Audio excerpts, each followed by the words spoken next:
After creating a presentation in Gamma AI, one of the most important final steps is exporting it properly. And for many users, PDF is the easiest format for sharing, printing, meetings, and offline viewing. So in this guide, I'll show you how to export Gamma AI presentations to PDF step by step. First, open the Gamma AI website and sign in to your account. Once you enter the dashboard, open the presentation you want to export.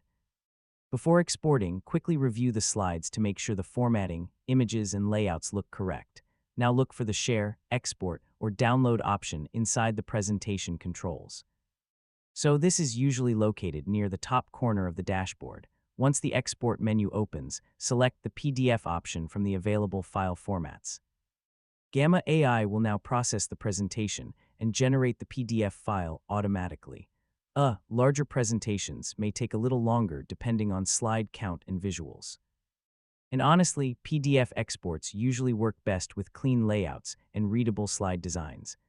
Simple formatting often creates the most reliable export results. And that's your full guide on how to export Gamma AI presentations to PDF. Hopefully now you have a clear understanding of how to save and share your presentations professionally using PDF files.